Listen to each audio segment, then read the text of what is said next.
भगवान ने पूरी दुनिया को बनाया है तो फिर भेदभाव जाति धर्म के नाम पर किसने किया? तो जो विरोध है वो किसी भगवान का नहीं है। विरोध उनका है जिन्होंने भगवान के नाम पर, ऊंच नीच और छूत अछूत के नाम पर लोगों के, देशवासियों के बहुसंख्यक समाज, सामाजिक, आर्थिक और राजनीतिक अधिकारों को छीना।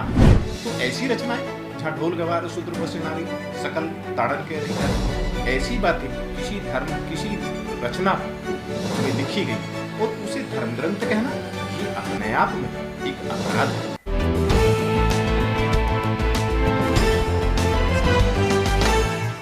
वकील साहब बताएंगे, रामचरितमानस को लेकर जो विवाद खड़ा हुआ है वो इस वक्त पूरे देश में प्रचलित है और ऐसे में ये मामला और ये विवाद पूरा बढ़ता ही जा रहा है। क्या कहेंगे, क्या टिप्पणी जो की गई थी बिहार के मंत्री चंद्रशेखर द्वारा उसको अब समर्थन दे दिया है सपा नेता स्वामी प्रसाद मौर्य ने भी। उन्होंने भी कहा कि रामचरितमानस जैसी पुस्तक को बैन कर देना चाहिए। क्या कहेंगे? देश में आज दो तरह की शक्तियां हैं। एक साम्राज्यवादी पूंजीवादियों के जो राजनीतिक गुलाम हैं, जो पाखंडवाद के दम पर, भय भ्रम और अंधविश्वास के नाम पर मायावी, तिलस्मी और काल्पनिक कथा कथानक साहित्यिक दुनिया के चरित्र नायकों के आधार पर जो देश के बहुसंख्यक समाज, जिन्हें सामाजिक, आर्थिक, राजनीतिक और शैक्षणिक रूप से वंचित किया गया, जो पिछड़ा समाज है, आदिवासी है, वनवासी है, अनुसूचित जाति के लोग हैं, जिनको साम्राज्यवादियों के राजनीतिक गुलामों ने भाग्य और भगवान के नाम पर जो किताबें लिखी हैं और जो ऐसे रचनाकार हैं, कथाकार हैं, साहित्यकार हैं या कलाकार हैं, ऐसे लोगों ने जो भगवान के नाम पर, जब कहते, वो खुद कहते हैं कि भगवान ने पूरी दुनिया को बनाया है, जो भगवान ने पूरी दुनिया को बनाया है तो फिर भेदभाव जाति धर्म के नाम पर किसने किया? तो जो विरोध है वो किसी भगवान का नहीं है।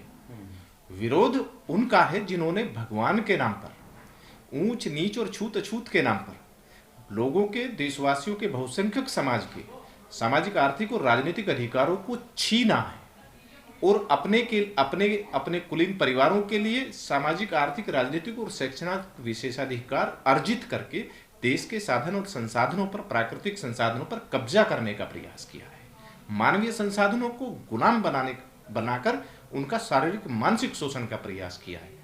इसका विरोध है।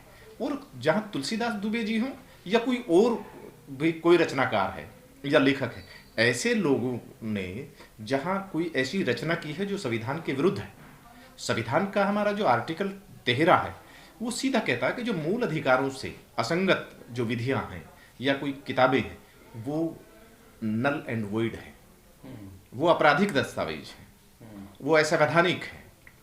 जहाँ विधि के समक्ष सब समता है, समता का जो प्रावधान संविधान में दिया गया है कि सबको समान स्वतंत्रता का अधिकार है, समता, समानता और स्वतंत्रता की बातें सब पर लागू होंगी, विधियों के समक्ष सब समान रूप से लागू होते हैं, सारी चीज़ें हैं। और धर्म, मूलवंश, जाति और कुल गोत्र के आधार पर किसी का बहिष्कार या बहिष्कृत नहीं किया जाएगा। तो ऐसी रचनाएं जहाँ ढोल गवार शूद्र पशु नारी सकल ताड़न के अधिकारी, ऐसी बातें किसी धर्म, किसी रचना को में लिखी गई और उसे धर्म ग्रंथ कहना, ये अपने आप में एक अपराध है।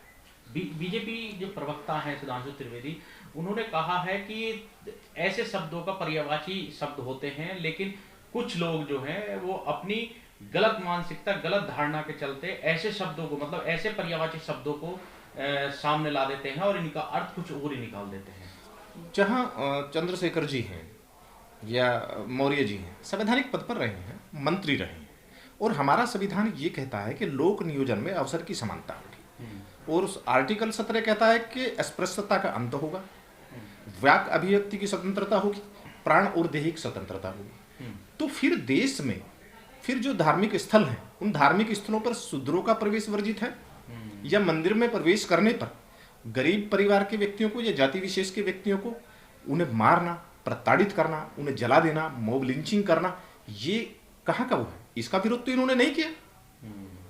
तो ये जो राजनीतिक गुलाम है, जहाँ तुलसीदास दुबे जी हैं, मुगलों के समय पर उन्होंने किताबें लिखी, अपना ये रचना की है, परंतु उसमें मुगलों का तो जिन्हें दूसरे धर्म का भी माना गया और विदेशी आक्रांता भी माना गया, उनका विरोध तो नहीं किया। जबकि उनकी सत्ता को मजबूत करने के लिए ही तो कहा जाएगा उन्होंने रचना की और उनका विरोध नहीं किया। तो क्या कहेंगे, ये एक पूरे षड्यंत्र के तहत इन सब चीज़ों को लिखा गया है और प्रायोजित तरीके से समाज में भी प्रसारित किया गया है? देश में एक बहुत बड़ी साजिश रही है हमेशा। हम्म, एक सर्वहारा वर्ग रहा है, एक शासक वर्ग रहा है।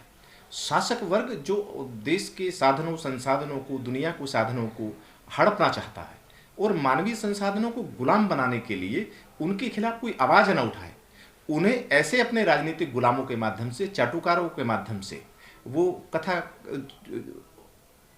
अवास्तविक या अप्राकृतिक जो चरित्र नायक घड़ते हैं भागवत और भगवान के नाम पर, मायावी तिलस्मी और काल्पनिक दुनिया के नाम पर, और उनके नाम पर देश और दुनिया में बहुसंख्यक समाज के अधिकारों को हड़पते हैं और देश और दुनिया की संपत्ति पर एकाधिकार और कब्जा करना चाहते हैं।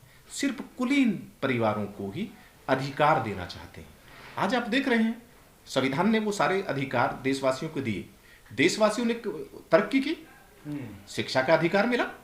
शिक्षा ही तो अमृत है, शिक्षा के दम पर आत्मबोध का ज्ञान अर्जित करना ही अमृतपान है, और इस शिक्षा को ही निजीकरण के नाम पर छीना जा रहा है। लोग बाग शिक्षित प्रशिक्षित होकर स्वस्थ और बलवान बने, देश की सेवा करें, परंतु उन्हें देश की मुख्य धारा से निकालने के लिए शिक्षा, चिकित्सा और स्वास्थ्य सुविधाएं जैसी मूल मानवीय विकास की सुविधाओं को निजीकरण के नाम पर हड़पा जा रहा। ये अपने आप में एक अमानवीय है।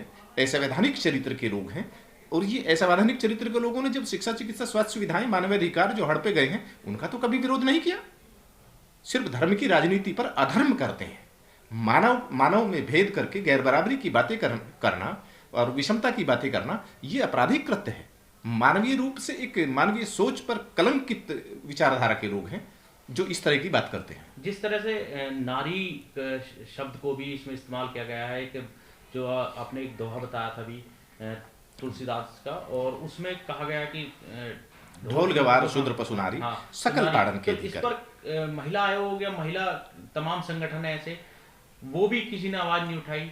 और अब जब कुछ नेता और कुछ मंत्री जो इसको लेकर बैन करने की बात कर रहे हैं, तो वो भी सामने नहीं आ रहा है। देश के जो संवैधानिक पदाधिकारी हैं, देश के जो संवैधानिक प्रमुख हैं, महामहिम राष्ट्रपति महोदय, देश के संविधान के जो संरक्षक हैं, माननीय सुप्रीम कोर्ट, उसको भी इन पर संज्ञान लेना चाहिए और ऐसी रचनाओं को जो धर्म के नाम पर अधर्म पोषित करती हैं और मानव में भेद करके, गैर बराबरी की बातें करके, जन्म जाति के नाम पर छूत अछूत का जो प्रचार प्रसार करती हैं, ऐसी किताबों पर बैन लगना चाहिए। और ऐसे बैन लगना चाहिए, इन्हें जब्त करना चाहिए। जो संविधान विरुद्ध है वही तो देश के विरुद्ध है। जो मानवता के विरुद्ध है वो धर्म कैसे हो सकता है? उसको धर्म या धार्मिक स्थल कैसे कहा जा सकता है?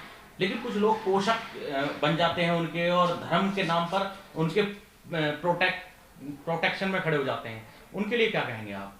ये सामूहिक रूप से एक संगठित गैंग है, जो गिरोह है, जो साम्राज्यवादियों के, पूंजीपतियों के हितों को पोषित करने के लिए धर्म के नाम पर पाखंड करते हैं। यही पाखंडवाद है।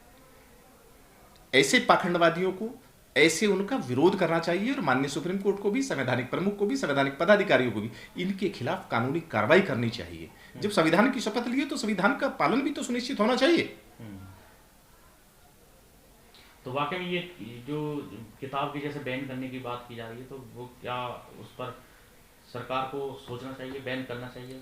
जो देश की सरकार है, जो संविधान से चलती है, देश का शासन प्रशासन संविधान से चलता है, और जहां अस्पृश्यता का निषेध किया गया है, वाक और अभिव्यक्ति की स्वतंत्रता दी गई है, सबको शिक्षा, चिकित्सा, स्वास्थ्य सुविधाएं देने की बात की गई है, मानवाधिकारों की बात की गई है, और इनको छीनने वाली या इनका अल्पीकरण करने वाली और मानव में भेद करने वाली, जो देश के साधन संसाधन, सार्वजनिक संपत्ति पर जो धार्मिक स्थल बने हैं, उन पर मानव का भेद करके वहां रोकने वाली जो भी साहित्यिक या कथा कथानक या धार्मिक जो पुस्तकें कही गई हैं, वो पवित्र तो हो ही नहीं सकती। ये तो अपराध के एक दस्तावेज हैं जो कि शासन संचालन को मजबूत करने के लिए देश दुनिया के पर उनकी सत्ता को, प्रभुसत्ता को थोपने का प्रयास करते हैं। भाग्य और भगवान के नाम पर उनका जो अपने मानवाधिकार है, उनके लिए आवाज उठाने को जो निषिद्ध करते हैं, उनको रोकते हैं। तो ऐसे व्यक्ति और विचार अभिव्यक्ति की जो स्वतंत्रता है, उसको छीनने वाले या समता, समानता, स्वतंत्रता के अधिकारों को छीनने वाले, कम करने वाले कोई भी किताब हो, जिस भी रचनाकार ने लिखी है वो मानसिक रूप से स्वस्थ व्यक्ति नहीं हो सकता। मानसिक रूप से विक्षिप्त व्यक्ति है, उसका गुणगान करना या उसकी किताबों का या पुस्तकों का गुणगान करना ये अपने आप में एक अभिशाप है। देश के प्रति एक अभिशाप है, संवैधानिक व्यवस्था के प्रति एक अभिशाप है। आप दूसरों के प्रति, देश में आज जो सत्तारूढ़ पार्टी है वो दूसरे के धर्म ग्रंथों पर या दूसरी चीज़ों पर तो आवाज़ उठाती है, परंतु अपने आप में एक झकेगा कौन? अपने देशवासियों के लिए जिन्हें आप कहते हैं कि ये हमारे अपने देश के लोग हैं और उस देश के लोगों पर अन्याय और अत्याचार धर्म के नाम पर या जाति के नाम पर हो रहे हैं, उनके खिलाफ तो आवाज़ नहीं उठाते। इनके खिलाफ आवाज़ कौन उठाएगा? जो भी विरोध हो रहा है भगवान के नाम पर नहीं हो रहा। जो भगवान के नाम पर भय, भ्रम और अंधविश्वास पोषित किया जा रहा है, मानव मानव में भेद करके गैर बराबरी की बातें की जा रही हैं, उनका विरोध हो रहा है। ऐसा विरोध जायज है, संवैधानिक है और संवैधानिक अधिकारों के लिए अपनी बात को आवाज़ उठाना हर एक का काम है। चंद्रशेखर जी हों या मौर्य जी हों या और जितने भी लोग हैं जो मानव अधिकारों के या संवैधानिक अधिकारों की बात कर रहे हैं, समता, समानता और स्वतंत्रता के लिए बात कर रहे हैं, उनका हमेशा उनका सम्मान होना चाहिए। इस वीडियो में कही गई सभी बातें वक्ता की अपनी राय है, जिसकी पुष्टि हम या हमारा चैनल नेशन टाइम नहीं करता।